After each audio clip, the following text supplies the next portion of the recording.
Hello, everyone. I am Calibus Ran, this is the Portal Room. And normally, I'd see you on Saturday, but this was special. We had to get this in here now. I met this young lady over at MarsCon, and I've got Marky Mark with me, the DC reviewer.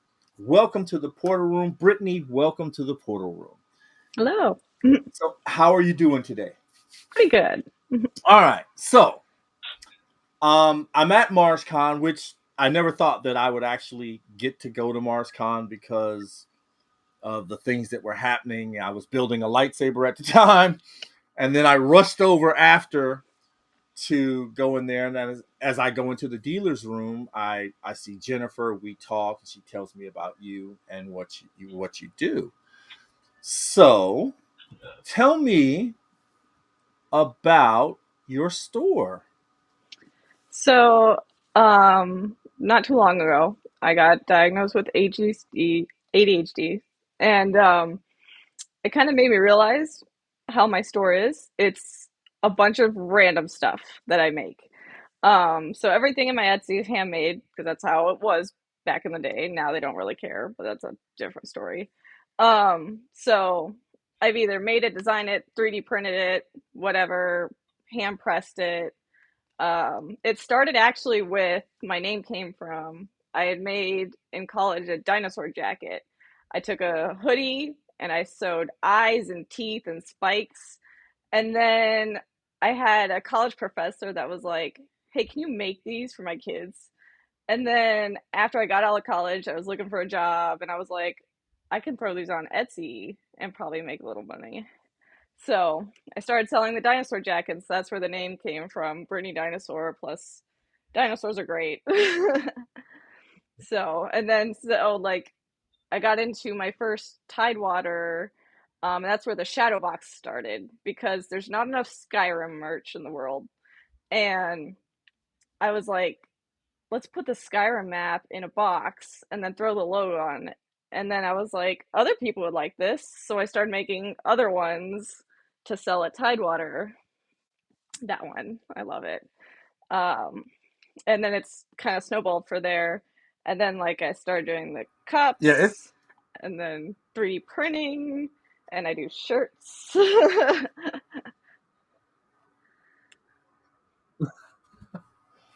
well. I mean, I love the way you did it, where it looks like it's topographical. You know what I Yeah, mean? I You get a you lot of got that. everything kind And of molding what's coming out funny and is everything. on Etsy, either people love it or are like, you gave me a smushed mat. And I'm like, this is how the pictures are. I don't know what to tell you. So you, out of basically just being you, you came up with a dynamic, you came up with a product, and now you're doing this. Yep. How did you get into the convention circuit? I mean, you went to Tidewater first selling your stuff, and then you Yeah. wound up at MarsCon. So I started at a local vendors and crafters show. It was at like the firefighters, like their municipal building where like they have events and stuff. And it was a vendor and craft show. And there was five crafters, and the rest were the multi-level marketing crap stuff. And that was a good and terrible experience. So after that one, I realized never again. If they have direct sales slash multi-level marketing, not for me.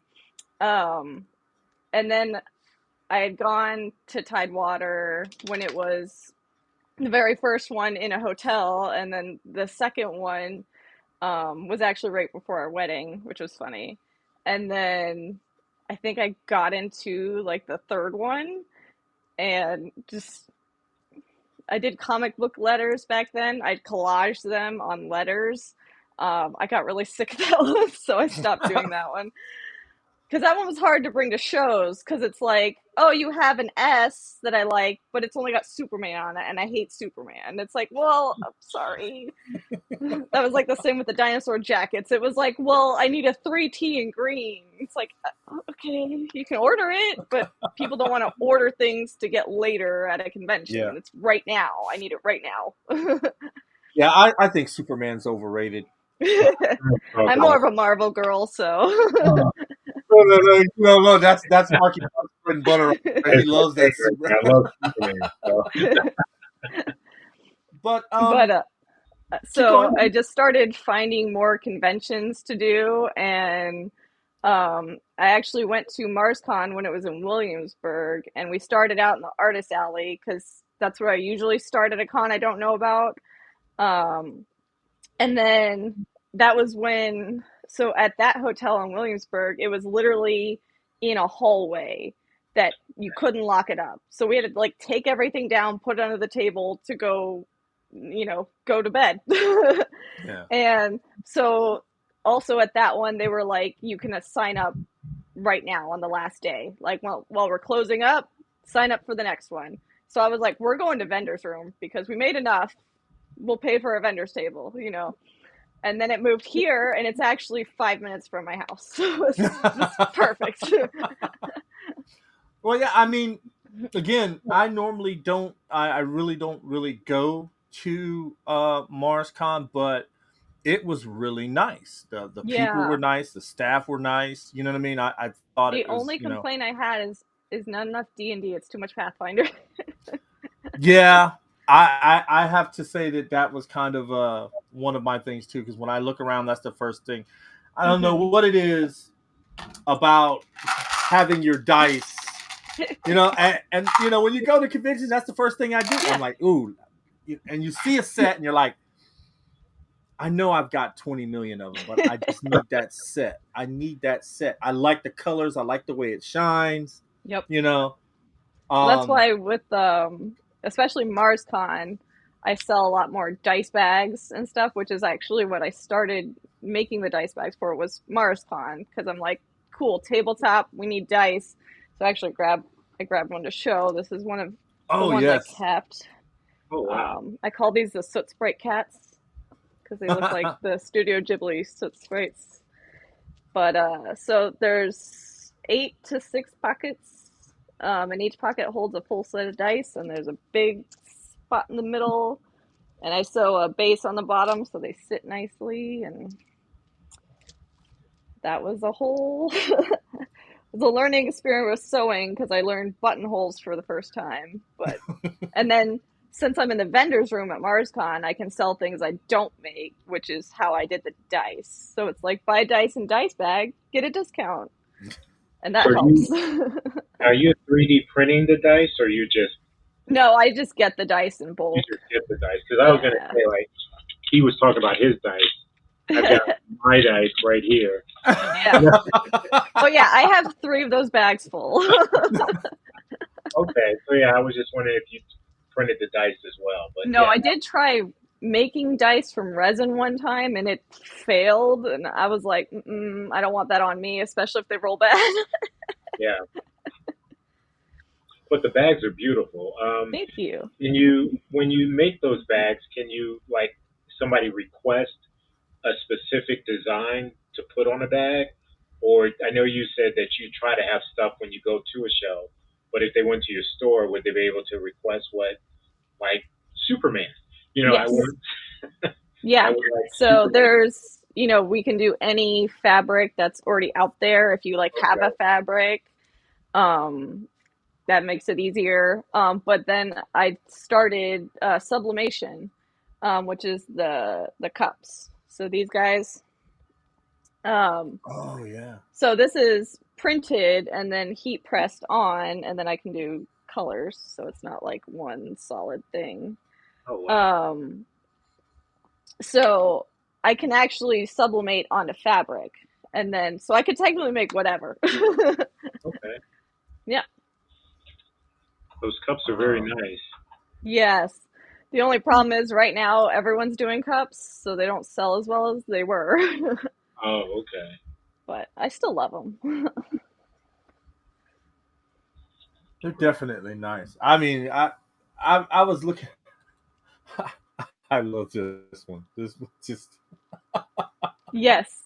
I'm a huge Critical Role fan, and that one, I was like, I got to make a bag. I got to make something, and it's really funny because people just laugh. because they don't know. They're like, that's funny. I don't know why it says Fluffernutter, but whatever. But it's like, if you know, it's even better. Right. But that was one of the things that, like I said, when I stopped by your booth, and I was looking at all the dice stuff, and I just kept saying, "Oh my God, why?" You know, you stop by the page, and I mean the store, your booth, and then you're instantly hit with that thing of, I'm gonna have to buy something. I Yep. know I'm gonna have to buy something. I Like, gotta just hurry up and get one away from thing. this thing. You know what I mean? Because you also had you had 3D printed things where you could take the dice, drop them down, and then they make the roll for you. I don't have those. Nope, sorry. That No. was probably a different vendor. No, I just do for the 3D printer right now. I'm really only Yeah. doing like these cute little guys.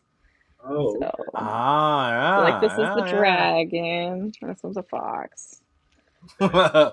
So Well, I didn't design these. They are layers in green. I'm just an authorized seller. okay. But what is cool, the little dice bags, especially, I've actually had. So the Rogue one was my most popular one, and I had one Christmas. They were like, "Hey, instead of Rogue, can you put a character name on it so I can use it as a Christmas gift?" And I was like, "Absolutely." So that one was really fun. So most of my things, like especially the vinyl stuff, like the small dice bags, or even just the cups, I can customize it because I made all of that. Oh so, man. so they're super easy to customize. How long does it normally take you, like if somebody ordered something, to process it and get it out to a customer? If you don't, if they specially ordered something, how long does that normally take? So it depends on how much I need to adjust the design. So if it's Okay. like you want a brand new design from scratch, it could take a week or possibly to like a month, depending on what's going on or how involved. But if it's just like swapping out a name or something, it can be just a couple hours extra. Okay. Would that change the price of the bag or anything like that? If we did something, you know, especially with you said it taking about a month where you have to swap everything out. Yeah. So if I'm like fully like let's say you want the dice bag with pockets and you want me to make you a custom fabric, that would take longer. That would increase the price. But if like you're like, hey, there's this fabric, here on Spoonflower or it's Okay. at, Joann's or whatever, or if you have it on you and you want me to use it, I'll give you a discount. But like if it's readily available, normal price range, same price. Oh, okay. That's Yeah, cool then. yep. Or like the Rogue dice bag that you're showing, that same price because I changed the name. That was same amount of vinyl. I love that though. Look, Yeah, I found this bag. You found it. I love that. That's funny. I know, right? So you're an avid player of D&D. Correct. How did you get started in it? It's actually really funny. So it was a while ago. It was definitely pre-COVID. It was a couple years pre-COVID. So like maybe 2017. We decided that we wanted to learn D&D, and it was actually supposed to be like a hurricane coming, and it didn't actually come. But we were like, hey, because my husband went to work and we were talking about how we wanted to play D&D, and his like kind of boss friend at work, he was like, "Oh, I'm a DM. I know how to play. I can come teach you." And we're like, "Hurricane learn D&D party." Turns out he never DM'd before. He had never played with other people. He just read the books.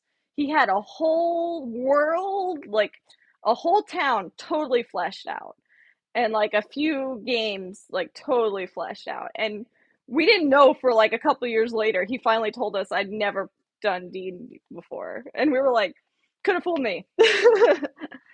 And so it was a couple years of playing and like loving. I love characters with like exploitable backgrounds. Like, give me something that's gonna wrench my heart later, like something from my past is gonna affect the party, or we're gonna have to go on a mission, or whatever. And so it was a couple of years of that before I was like, okay, I want to try to DM a game. And I actually did it in the hotel room during a MarsCon, with that friend and my husband. So, because I was like, we started this together. I'm going to try this with just you guys. And then we invited like another friend over. And so it was like their trio was wreaking havoc in this town. It was great. That's one thing I do miss, being at a convention, because when I think of cons, it's always hit the dealer's room, maybe see some movies or anime or whatever, Yeah. and then we role play until until everybody's like, I can't keep my eyes open anymore, we got to go to bed. Yeah. That's my idea of a fun convention. Mm-hmm. Now Marky Mark and I are on the other side of that. We're at the table, so now it's like, Yeah. look, I will see you in the morning. Yeah. 8 o'clock comes fast. Right. Right. Getting your table together and putting or doing a panel. Yeah. I haven't done one. I'm okay right now, but that sounds like a lot. But tell us about, because you sent me a link. Tell me about this. So, I'm friends with the owner of, it's called the Rogue Game Masters. It is a paid in-person GM DM service. So you can sign up, and once you get enough reviews, you can be a paid GM. And you can run Dungeons and Dragons, you can run Pathfinder, you can even run board games if you want. Like, it's so open. But so I've been running it for my friends, and Chris, the guy that owns it, he was kind enough to let me vend at some of the events. And at one of them, I was just like, okay, you guys are having fun. And I could be making more money. Not to be like, selfish, but like, I was like, I could be making more money and having more fun running one of those tables instead of just sitting here at the booth, well, my little side table while everyone else is having fun. So I was like, okay, you twisted my arm. I signed up. But it is in person. It's paid. Part of what pushed it is I've been running games with my friends, which is fun. But then, I've been sending out the text, hey, we guys gonna play this Saturday. Like, is everyone free? And like 2 people would respond. And I'm like, I'm putting all this time and effort and I'm getting crickets. And it's not fun now, And the paid part, like, you paid for it, you're gonna be there. Unless something happens, you're gonna show up because you paid $25 to sit in that seat and play D&D. So it's actually a lot more reliable. The GMs that run campaigns, it's like a weekly, monthly, bi-weekly thing. It's very cool. So they're in like, there's some at tower games, there's some at breweries, there's one at like a pizza place. So it has to be a public location. So, it's like, liability stuff. It's not at someone's house, but it's also like, okay, I'm not going to some stranger's house. I'm going to a brewery. I can get a soda. So they also do a lot of one-shot events. That's where like a few of us team up. It's usually on like their slow days. So like a Sunday or something. And so it'll be like this last one we had, my first paid one. We had like 6 games going.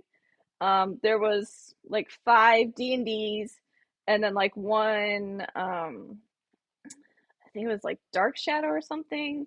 I don't remember, but it's a whole different game system. And I actually got 2 of my friends to come in, and they paid for seats because they were like, yeah, I want you to run a game for us. And they came in and they were like, this is so cool. This is what my teenage nerd dream. Like, because he was like, we're taking over this place. And I was like, yeah, didn't you see all the games when you signed up? And he was like, I didn't. I thought it was just you. This is amazing. That's great. I mean, because we don't have that. when we first started role playing back in the olden days. Yeah. I was going to say, I was in middle school and I am 53 years old now. So when I first started, I was in middle school and it was like lunchtime at school. Yep. We eat our lunch and then everybody would take out their dice and their paper with Oh, that's so cool. their characters on it. And we would sit there and we would, play Yeah. D&D during lunch break. Lunchtime. Yeah. Yep. And then after school, a bunch of us would get together at somebody's house and we would just sit on the floor with our dice just like that, running campaigns. So Look, That's so cool. that. I started when I was 7. Oh, My best friend's uncle, he was in the Navy, so that's my introduction to D&D. But then, like you said, later, that's all we did. And then my mother got to the point where we'd be sitting at our dining room table, Yep. and she's like, "This is all you're doing?" I'm like, "Yeah." She's like, "You keep your friends over here." And because she knew where I was at. She Yep, knew you're I not wasn't getting in out trouble. doing anything. I You're was being a there, nerd. and I was playing from like 11, especially during the summertime. We'd get Oh up yeah. at 11 a.m. We wouldn't stop until like 7 or 8. My mom Yep. would make dinner. All the boys would eat at my house, and then they had to go. Yep. And then all we did was, it was the weekend. I'm spending the night over so-and-so's house. What you doing? I got my dice. I got my, go. It was just like, go. You're not doing anything dangerous. No. Right. You know what I mean? So And we we weren't stayed even out of watching trouble. TV at that time. Everybody was just sitting there concentrating on the game. So that Yeah. was all we did, And math. Come on. Yeah. You're And that, learning. Yeah. yeah. Yeah. And I mean, what is it? It's what is it? Greek gods. You knew the Greek gods. You knew Right. mythology because everything dealt with mythology at that point. oh my So, God. Mhm.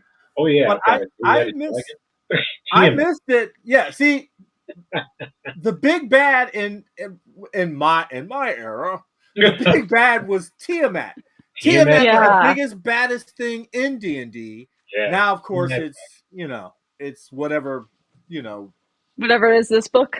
Yeah. This book, And yeah. Or it's homebrew. Who knows what it is? right.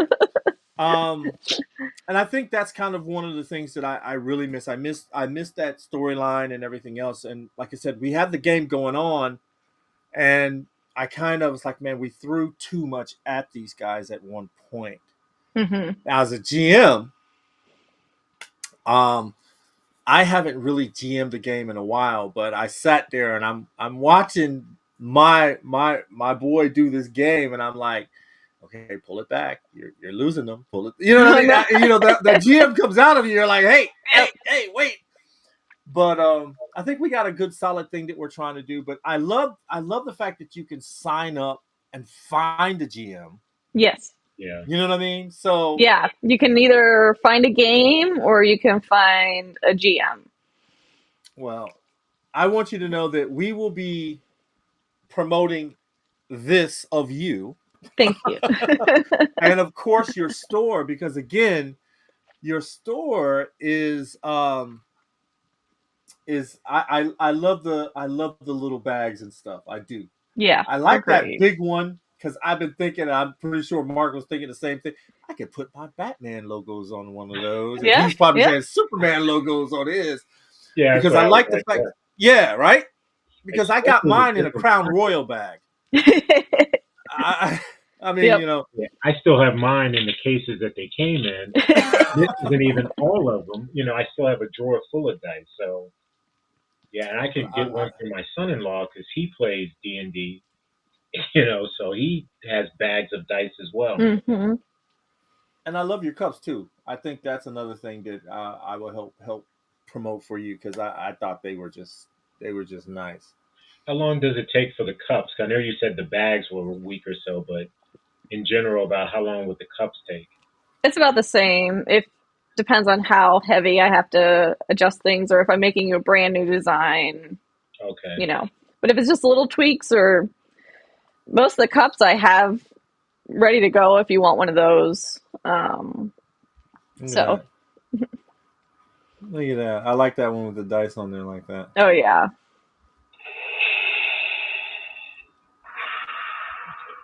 Uh-oh, Lord Vader. Creeping in. But Brittney, I want to thank you for coming on the show. And I can, as soon as I get everything processed, I'm going to make sure you have the link so you can, send it out there. But I wanted to tell you that we love your products. We Thank love your you. products. I thought that was great. And to find out that you're a GM Yep. was great. And Now to find officially out, paid. yeah, I mean, look, you have a title that none of us have because I'm telling you, I've GM'd many a game, and the only thing I've got out of it is a fifth of liquor. So you're ahead of the game. You're ahead of the game. It was just a delight having you on the show. I want you to come back again, of course, promote the next con or your next gaming session. You know what I Yeah, mean? actually, my next one, I haven't got the game up yet, but we are doing. It's at the Garage Brewery in March. I want to say March 23rd. We're doing another one-shot event. Right now, it's only going to be 3 games. It's going to be mine, a level 1. It's going to be an intro, learn to play D&D. And then we're going to have a level 5 game and a level 10 game. So a little bit for everybody. If you're a veteran, you got something, you can try something new. If you're intermediate or you just don't want to think as hard as a level 10, you got level 5. And then mine, if you haven't played and you're interested, that'll be the one to go for. Oh, nice. Very Oh, nice. nice. Marky Mark, you have anything else you'd like to add, sir? No. Say I do want to, because looking at the bags now, I'm probably going to want to place an order. So I can just go in the store, like you said. If I can find the fabric, it would be cheaper that way. But Mhm. do you know? Just asking if you have Sonic fabric or Superman fabric, because like I So I said, my don't have any like licensed fabric on oh no, hand. like oh Just because, I right, can't post those things on Etsy usually. We'll take them down. But yeah, you can message me through Etsy, or my email is brittydino, BRITTYDINO @gmail.com. So, okay. I will definitely do that then. yep. And we have the link to her store in this description. Perfect. And right after the show, I'm going to make sure that it's all up in there, especially the DM part too. I want to make sure that everybody sees that. And you're just it was wonderful talking to you. Thank you. And Uh, also the DM stuff, you can message me. We can also set up private games. I did have someone message me about possibly like before a wedding so they could get out wedding jitters. And I was like, yeah, let's do it. oh, That's see, cool. that's really cool. Yeah. I like that. We're gonna get you back sometime Sounds good. after this convention. We got to get Convivio out of the way, and we're pulling out all our stops. We're actually going to kind of going big with Convivio this year. We want to Nice. do the. Congrats. It's been a thing, me and Mark have been just, we're getting giveaway stuff. We're also trying to make sure our panels are looking good and sounding good, and then we got the audio equipment and all this other stuff. But I'm That's excited to exciting. go. But maybe next year you can go to Convivio as well. Yes, I have You a know what I mean? friend. I think she's attended it and she's told me about it, but I was like, I I'm like telling close to you. home ones. Yeah, well, that's true. I mean, don't get me wrong, but I mean, it was a real laid back atmosphere. The staff was just nice. Uh, and for the first time, I didn't feel pressure. I Yeah, didn't. I didn't that's feel good. like we had to do something. You know what I mean? We had That's to how I feel at perform well. MarsCon. It's like everything's chill. Yeah, MarsCon was pretty. It was pretty laid back. I have to admit that. I mean, I was expecting more of a hustle and bustle of, things, but it was nice. The second chair actually came and talked with me for a little bit, Oh, and nice. yeah, and I was amazed. And then when I walked to the dealer's room, I was like, okay, I see a few things that I might want. And then we stopped by your table, and I was like, man, I don't want to come out of my pocket. I got to get out of here. But I was like, I want to get you on the show because I knew then I would have some contact information and then I could just Yep. go and get what I want. But I see a few little bags that Yeah, I'm gonna have to go get some of that fabric myself, Mark. I'm gonna go down to Walmart and I'll be like, "Look, I need to send this to you." Because I just like that. I hope that idea of being able to have all the pouches when in your dice right there. It's just Yeah. you know what I mean. What's funny too is that original pattern was like a jewelry bag. It was like a travel jewelry bag, and I was like, I'm throwing dice in. Oh, okay. And I have to say, I do like your tote bag. I gotta put this up real quick too because this kills me. This tote bag. Check this out. I lost Mark. Oh no! Okay, Okay. there it is. Hold it. Sorry about that. I got too excited because this killed me. Check this out, I Mark. was gonna say, Check is it this the out. same as my shirt? I think. Yeah. DM, a liar, bringer of death with a smile as we do it. I have that in DM and GM, and I have it in shirts also, which I'm Okay. currently wearing. Oh yeah, Well, that's cool. there it is. See, I'm gonna have to get me one of those shirts. Oh yeah. I'm gonna have to do that for my game. So, I also wore it at my paid game. I was like, all did right, you? let's go. Oh my god, I love it. But we're gonna get you back in March, sometime in April. Let's try All to do right. something in April. Have you back? We will be promoting your stuff and your DM Awesome. stuff because again, you were a delight to have on the show, and we Thanks. love promoting small businesses and people with good products. And I love your products. I do. Thank you. You know what I mean? So I will take us out. Mark, you wanna do the last takeout line? You got it. You do it Oh, so well. do I? Yes, you do. May the serve well. Oh wow. May the force serve you well, light or dark, because this is the way.